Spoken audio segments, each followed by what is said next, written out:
주간 동안 여러분 세상에서 어떻게 사셨습니까? 얼굴들 보니까 티는 안 내지만 고생들 많이 하신 것 같아요. 삶이 참 고단하다 하는 말 많이 합니다. 쉬운 일이 어디 있습니까? 특별히 요즘 젊은이들도 참 힘든 삶을 사는 것 같아요. 대학을 들어가도, 대학을 졸업해도 보장되지 않아요. 취업의 문도 좁고 또 경쟁하고, 직장에 들어가고 직업을 얻고 취직해도 또 그 속에서 살아남기 위해서 애쓰고, 우리의 삶이 결국 매일매일 또 일평생 고단한 삶, 또 경쟁하는 가운데 때로는 지치고 힘든 삶을 살아가고 있습니다. 그래서 많은 사람들은 우리의 삶을 광야에 비유합니다. 광야와 같은 인생을 산다고 말합니다. 그만큼 고단하고 또 막막하고 아무것도 보이지 않을 때가 많다는 것을 의미하는 것입니다. 오늘 우리도 바로 이런 끝없이 펼쳐진 황망한 광야와 같이 이 세상을 걸어가고 있는데, 과연 이 광야 같은 세상을 어떻게 통과하고 어떻게 이곳에서 살아남을 것인가를 우리는 생각해야 됩니다. 그러기 위해서는 하나님의 인도하심과 하나님이 일하시는 역사가 있어야 됩니다. 하나님 없이는 광야에서 삶은 없습니다. 하나님이 계셔야 삽니다. 하나님이 계셔야 은혜가 있습니다. 오늘 이스라엘 백성 이 광야를 통과했어요. 정말 40년의 세월, 이제 하나님의 약속의 땅 가나안 땅에 이를 때가 됐고, 가나안을 눈앞에 두고 이제 가나안을 드디어 들어와서 하나님의 젖과 꿀이 흐르는 땅을 약속으로 받는 것을 기대하면서 이스라엘 백성이 나가는데, 오늘 또 하나의 장애물을 만납니다. 또 하나의 문제를 만납니다. 바로 여리고성입니다. 지금까지 그 험난한 광야를 통과했는데 이제 와서 눈앞에 가나안 땅이 있고 또 젖과 꿀이 약속된 땅에 들어왔음에도 불구하고 여리고성이라고 하는 문제와 장애물을 만난 것입니다. 이 여리고성 점령하는, 그리고 여리고성을 통과하는 과정 속에서 이스라엘 백성은 또 하나의 좌절을 맛본 것입니다. 그러나 그것이 실패와 좌절과 절망이 아니고 여리고성을 통해서 또 하나의 문제와 또 하나의 장애물을 통해서 이스라엘 백성은 하나님의 일하심을 다시 한번 경험하고 하나님 앞에 무릎 꿇게 되는 것입니다. 오늘 우리들의 인생에도 또 문제가 있습니다. 예기치 않고 예상하지 못했던 여리고성과 같은 커다란 문제들이 우리 앞에 나타납니다. 그때 우리도 이스라엘 백성처럼 막막할 것이고, 낙심할 수 있고 실망할 수 있고 두려울 수 있습니다. 그러나 그때야말로 바로 살아계신 하나님이 일하시는 하나님의 능력을 눈으로 보고 몸으로 체험할 수 있는 기회가 된 것을 믿으시고, 여러분의 삶 가운데, 광야 가운데 생겨나고 눈앞에 다가오는 여리고성과 같은 문제들을 하나님의 능력으로, 하나님의 일하심으로 다 무너뜨리고 통과함으로 승리하는 성도들 되시기를 간절히 축원합니다. 오늘 본문에 보면 1절에 이스라엘 자손들로 말미암아 여리고는 굳게 닫혔고 출입하는 자가 없더라, 그렇게 기록하고 있습니다. 여리고가 문을 굳게 닫았다. 닫을 때는 이유가 있는 겁니다. 보호하기 위해서 닫는 거죠. 근데 왜 닫았습니까? 상상해 보십시오. 지금 이스라엘 백성들이 행렬을 지어가지고 지금 광야를 통과하고 가나안을 들어옵니다. 그런데 몇 명이나 될까요? 성경에 보면 장정이 60만 명이라고 그랬습니다. 장정이 60만 명이면 아내와 아이들, 가족들을 따져보면 적게는 200만 명, 많게는 300만까지 예상할 수 있어요. 그 많은 사람들이 지금 몰려온다고 생각해 보세요. 여리고성 사람들이 놀란 거예요. 저 사람들이 지금 우리 성 들어오고 이 성을 통과하다가는 우리가 다 죽게 생겼다. 문을 닫을 수밖에 없는 거예요. 오히려 이스라엘 백성들을 자기들 때문에 일어난 상황임에도 불구하고 그들은 또 한 번 실패할 수도 있고 또 한 번 좌절할 수 있다고 하는 그런 지금 현실 앞에 그들이 지금 두려워하는 것입니다. 우리의 삶에도 때로는 하나님 앞에서 예상하지 못했고 얘기하지 못했던 어려움을 만나게 됩니다. 이 광야와 같은 이 길을 통과하기 위해서 끊임없이 다가오는 문제들, 끊임없이 우리 앞에 생기는 문제들을 보게 되죠. 그런데 분명한 것은 광야를 통과해야 가나안을 갈 수 있다는 것이죠. 광야를 지나야만 약속하신 땅에 갈 수 있는 것입니다. 모세도 하나님이 부르셨어요. 하나님은 하나님의 일을 이루시기 위해서 하나님의 사람을 부르십니다. 그리고 하나님의 사람을 훈련하십니다. 그 훈련의 장소가 광야입니다. 모세도 부르셨어요. 광야에서, 미디안 광야에서 연단하게 하셨죠. 이스라엘 백성도 광야를 통과하게 했어요. 엘리야도 광야를 지났습니다. 예수님도 공생애를 시작하시기 전에 광야에서 40일 금식 기도하시고 사단의 시험을 이기셨어요. 하나님의 일을 이루시기 위해서는 반드시 광야가 필요한 것입니다. 왜냐하면 광야에 서 있어야만 하나님의 은혜를 깨닫게 됩니다. 여리고 성 안에서는 은혜를 모를 거예요. 왜? 푸른 초원이 있고 젖과 꿀이 흐르는 땅인데, 고기가 있고 젖이 있고 꿀이 있고 필요한 양식이 있는데 굳이 하나님의 은혜를 기대하지 않아도 살 수 있는 상황이 될 수 있습니다.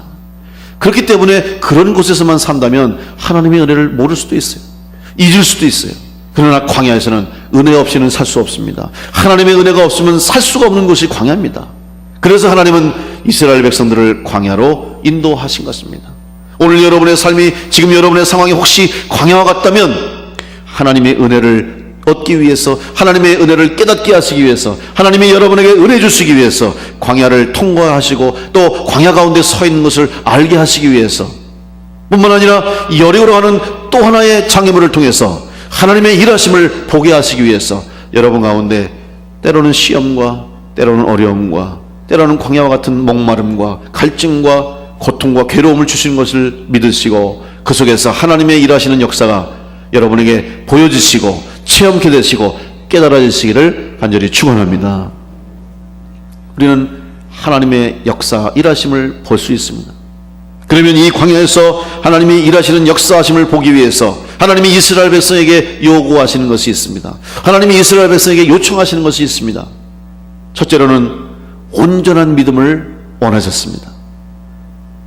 믿음 없이는 광야를 통과할 수 없습니다. 믿음 없이는 하나님의 기적을 볼 수가 없습니다. 그 믿음입니다. 온전한 믿음을 원했습니다. 근데 많은 사람들은 믿음을 갖기에 앞서서 눈앞에 있는 상황 때문에, 내 눈앞에 있는 문제 때문에, 내 삶의 현실 속에 있는 장애물 때문에 믿음보다 두려움을 느낄 때가 많습니다. 미국의 32대 대통령인 프랭클린 루즈벨트는 이런 말을 했습니다. 장애는 장애물이 문제가 아니라 장애물에 대한 두려움이 문제다. 여러분 아시는 것처럼 루즈벨트 대통령은 소아마비입니다. 육체적인 장애를 가지고 있어요. 그럼에도 불구하고 그가 미국의 대통령으로 위대한 정치를 했습니다. 그럴 수 있었던 것은 바로 자기가 가지고 있는 한계와 자기 앞에 닥치는 여러 가지 문제와 해결해야 할 정치적인 현안들에 대해서 두려워할 수밖에 없는 상황에도 불구하고 두려움보다 믿음으로 일어섰기 때문에, 믿음으로 감당했기 때문에 그 어려운 시기를, 그 어려운 전쟁의 때를 이겨냈던 것입니다. 오늘 우리도 마찬가지입니다. 우리가 믿음이 있다고 하면서도, 믿음을 가지고 있다고 고백하면서도 부족하기에, 약하기에 우리 앞에 오는 시험과 환난과 문제와 광야와 같이 혹은 여리고성과 같은 큰 환난을 만날 때 우리는 두려움을 느끼게 됩니다. 이것은 당연한 것입니다. 자연스러운 일입니다. 그러나 그 두려움 앞에서 과연 내가 먼저 주저앉을 것인가, 내가 그 앞에서 무릎 꿇을 것인가, 아니면 그 앞에서 역사하시는 하나님을 볼 것인가는 우리의 믿음에 달려있는 것입니다. 먼저 내 앞에 놓여있는 여리고성을 돌파하고 여리고성을 무너뜨리기 위해서는, 여리고성을 무너뜨리기 앞서서 먼저 내 마음속에 서 있는 내 심령, 나를 누르고 있는 영적 두려움부터 제거해야 될 줄로 믿습니다. 나를 감싸고 있고 나를 짓누르는 이 두려움을 먼저 제거하고 두려움을 먼저 없앤 후에 우리는 믿음으로 설 수가 있는 것입니다. 이 두려움이 엄습해 오면 믿음의 사람도 흔들려요. 두려움이 나를 짓누르면 영적으로 강한 성도도 흔들릴 수밖에 없습니다. 그래서 우리는 항상 내 심령 속에 내 안에서 끊임없이 나를 짓누르려고 하고 나를 덮으려고 하는 이 두려움의 문제를 먼저 해결해야 됩니다. 그래서 이사야서에도 하나님께서 이사야에게 말합니다. 두려워하지 말라. 이사야서 41장 10절에 두려워하지 말라. 내가 너와 함께 함이니라. 놀라지 말라. 나는 내 하나님이 됨이니라. 내가 너를 굳세게 하리라. 참으로 너를 도와주리라. 참으로 나의 의로운 오른손으로 너를 붙들리라. 왜 이 말씀을 주셨습니까? 두려워하는 것이 당연하기 때문에 두려워하는 이사야와 두려워하는 이스라엘 백성들에게 하나님이 이 말씀을 주신 것입니다. 여러분, 두려워하는 것을 부끄럽게 생각하지 마십시오. 우리 마음속에 두려움이 생기는 것, 우리 마음속에 불안이 생기는 것, 내 마음속에 눈앞에 펼쳐진 광야와 같은 험한 세상 가운데 여리고성과 같은 막막한 문제 때문에 불안해하고 두려워하는 것 부끄러워하지 마시고, 오히려 두려움이 생기고 불안이 생길 때 하나님 말씀 의지하고 하나님 의지해서 두려움을 이길 수 있는 믿음의 사람 되시기를 간절히 축원합니다. 그러기 위해서는 하나님의 말씀을 들어야 됩니다.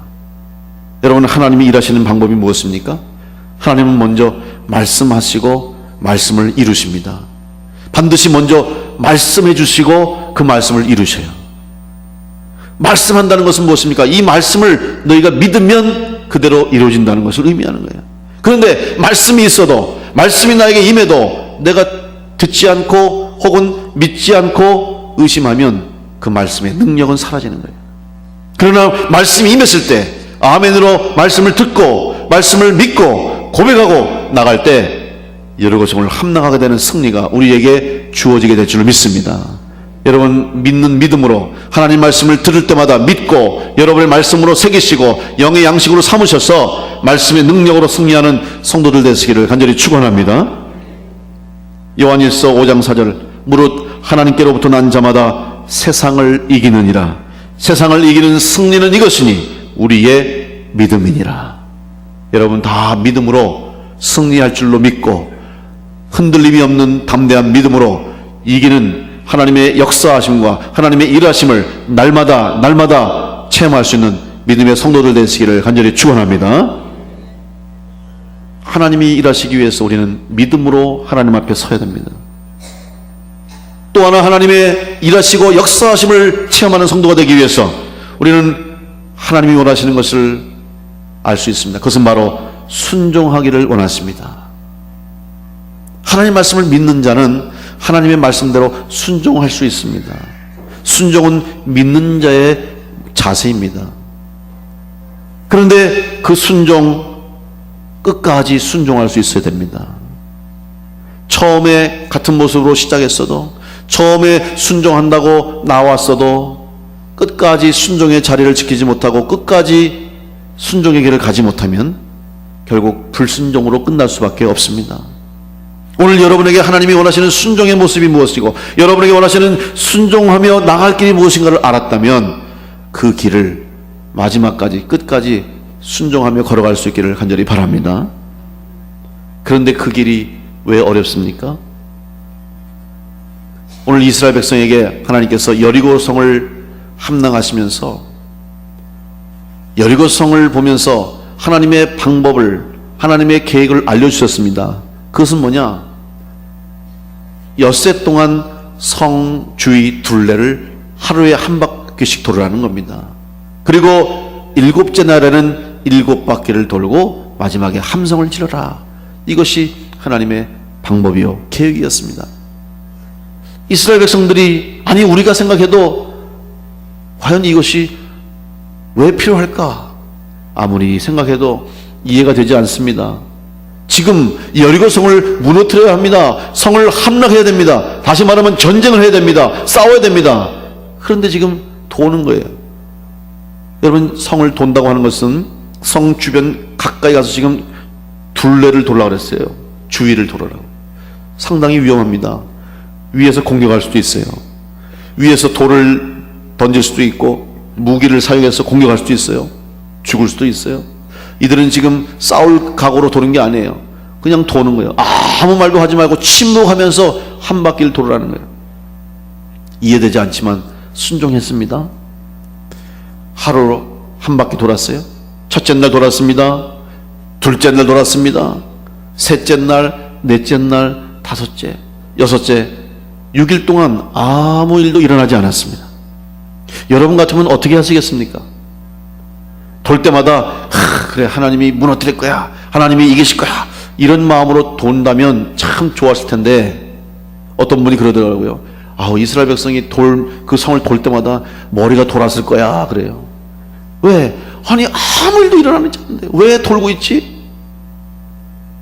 웅성웅성 했을 거예요. 수근수근 했을 거예요. 이거 해야 돼? 이거 말아야 돼? 우리 바보 아니야? 이랬을 거예요. 그러나 이스라엘 백성이 끝까지 돌았습니다. 아마 한 바퀴 돌았더니 성이 흔들렸다. 둘째 날 또 돌았더니 저쪽에 급이 갔더라. 셋째 날 돌았더니 저쪽 성루가 무너졌다. 아마 이러면 신나서 돌았을 거예요. 그런데 6일 동안 아무 일도 일어나지 않았어요. 아무런 변화도 없었어요. 포기하고 싶은 마음이 왜 없었겠습니까? 그만두고 싶은 마음이 왜 없었겠어요? 오늘 여러분 기도하면서 내가 1년을 기도했는데, 2년 기도했는데, 아니 10년 기도했는데, 일평생 기도했는데 아무것도 달라지지 않았어? 응답되지 않았어? 그런 생각 하실 때 있지 않습니까? 여러분, 끝까지 기도하시고 끝까지 순종하시고 끝까지 믿음을 지키시길 간절히 축원합니다. 하나님이 일하실 때가 있고 하나님이 응답하실 때가 있고 하나님의 능력이 나타날 때가 있습니다. 하나님의 방법이에요. 내 방법이 아니고 내 때가 아니고 내가 원하는 시간이 아니에요. 하나님의 시간에 하나님의 방법으로 하나님의 때에 역사하십니다. 그저 우리는 묵묵히 순종하며 나갈 수밖에 없습니다. 순종이 어렵습니다. 그런데 어렵다면 어렵지만 또 다른 면에서 생각하면 순종처럼 쉬운 게 없습니다. 왜 그렇습니까? 내가 주도권을 잡으면 순종하기가 너무 어렵습니다. 내가 판단하고 내 생각에 기준을 두니까 순종하기가 너무 어려워요. 그런데 하나님께 맡기고 따라가면 그것처럼 쉬운 일이 없습니다. 여러분, 따라하는 게 얼마나 쉬워요? 따라가는 게 얼마나 쉽습니까? 유치원에서 아이들 배울 때 뭐 배운지 아세요? 선생님 따라하는 거 배우는 거예요. 말투도 선생님 따라하고 율동도 선생님 따라하고 노래도 선생님 따라하고 따라하다 보면 걔가 배우는 거예요. 희한하죠? 어린아이들하고 여러분 대화해 보세요. 유치원 아이들, 유치부 아이들, 우리 어린아이들 대화하면 제가 말하는 사람이 밥 먹었어? 그러면 응 그래요. 밥 먹었어요? 그러면 네 그래요. 뭐가 다릅니까? 따라하는 거예요. 네가 반말하니까 나도 반말한다 이거야. 존댓말 하네, 나도 존댓말 해야지. 이게 아이의 자연스러운 반응인 거예요. 따라가는 거예요. 따라가면 너무 쉽지 않습니까? 글을 배울 때도 어때요? 처음부터 글 씁니까? 아니죠. 좋은 잘 쓴 글씨 보고 따라하는 거예요. 점선 따라 하다 보니까 글씨가 되고 점선 있다 보니까 그림이 되고 따라하다 보니까 하나님의 백성이 되고 따라가다 보니까 믿음의 사람이 되고 따라하다 보니까 능력의 사람이 될 줄로 믿습니다. 순종이 어려운 것 같지만 가장 쉬울 수 있어요. 따라하면 되는 거예요. 주님 가신 길 따라가면 돼요.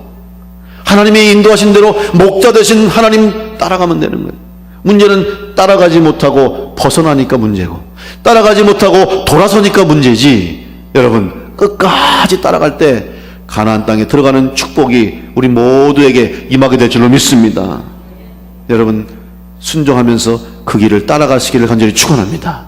이스라엘 백성들 여리고성 함락하기까지 순종하면서 하나님의 인도하심 따라서 성을 돌고 마지막까지 돌고 함성 지를 때 성이 무너졌습니다. 주님은 순종을 원하시고 하나님은 순종하기를 원하십니다. 순종하는 성도가 될 때 하나님이 일하실 것이고 순종하는 성도들을 통해서 하나님의 역사와 기적이 축복으로 나타나게 될 줄로 믿습니다. 그런 축복의 주인공 될 수 있도록 순종하는 성도 되시기를 간절히 축원합니다.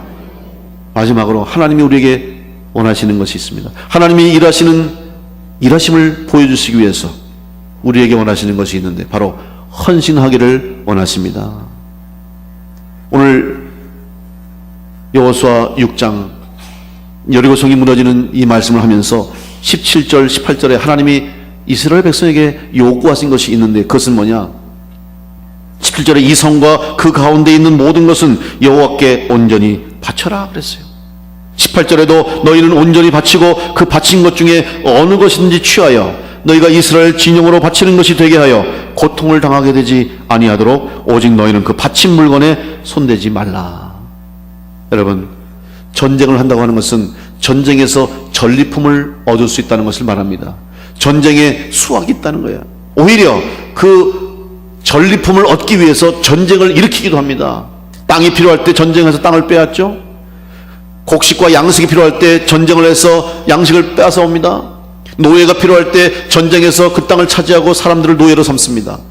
그런데 전쟁에서 이겼으면 당연히 그 땅에 있는 모든 금은보와 그 땅의 모든 양식들, 사람까지도 전리품으로 취해야 되는데 하나님 오늘 여리고성을 함락한 후에 아무것도 손대지 말라고 말씀하시고 하나님께 바치라고 온전한 헌신을 의미하는 거예요. 온전히 헌신할 때 하나님이 가나안을 축복으로 약속해 주시고 가나안을 허락해 주시고 그들의 이스라엘 백성의 앞날도 하나님이 책임져 주시는 거예요. 여러분, 헌신을 통해서 하나님 앞에 온전히 드리시는 여러분의 삶과 여러분의 생애가 되시기를 간절히 축원합니다.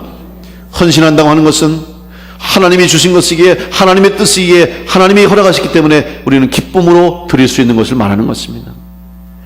우리의 생명도 우리의 재능도 우리의 건강도 우리의 물질도 하나님이 주셨다는 것을 믿는다면 우리는 기쁨으로 헌신할 수 있습니다. 기쁨으로 드릴 수 있습니다. 그런데 내 것이라고 생각하고 내가 얻은 것이라고 생각하고 나 때문에 내가 받았다고 생각하면 드릴 수가 없어요. 어렵습니다. 시험에 듭니다. 그러나 하나님이 은혜로 주시지 않았으면 내 손에 들어오지 못하고 내 것이 될 수 없다는 것을 아는 지혜가 있다면 하나님이 쓰시고자 할 때 언제든지 기쁨으로 헌신하고 드릴 수가 있습니다. 여러분, 하나님이 원하실 때마다 기쁨으로 헌신할 수 있는 믿음의 성도들 되시기를 간절히 축원합니다. 요단강을 건널 때에도 헌신의 모습이 있었습니다. 제사장들이 법궤를 메고 발을 강에 들이밀었을 때 강이 갈라졌고 제사장들은 그 법궤를 메고 강 한가운데 서서 모든 이스라엘 백성이 건널 때까지 그 자리에 서 있었습니다. 각자 여러분에게 요구하시는 헌신이 다를 수 있습니다. 어떤 모양으로든지 헌신하기를 원하실 때 하나님은 여러분에게 원하시는 헌신을 기쁨으로 잘 감당할 때 하나님이 일하시는 역사가 여러분의 가정과 여러분의 일터와 삶을 통해서 아름답게 열매 맺게 될 줄로 믿습니다. 하나님이 일하시는 것을 나타낼 수 있도록 여러분의 생애를 통해서 하나님이 일하시는 능력, 하나님이 일하시는 놀라운 축복이 어떤 것인가를 세상에 알릴 수 있도록 증인의 삶을 살 수 있도록 하나님이 일하시는 귀한 도구가 되시기를 간절히 축원합니다. 오늘 여리고성이 무너지는 이 모습, 그리고 그 여리고성 앞에 선 이스라엘 백성들, 그 무너진 성벽, 이제 무너지기까지 하나님의 말씀에 믿음으로 서고 또 말씀대로 순종하고 헌신할 때 하나님이 여리고성을 무너뜨려 주시고 가나안 땅을 허락하신 것처럼 오늘 여러분의 삶, 여러분의 생애 가운데 하나님이 일하시는 역사가 있을 수 있도록 믿음과 순종과 헌신으로 귀하게 하나님의 역사하심을 증거하는 믿음의 성도들이 다 되시기를 간절히 축원합니다.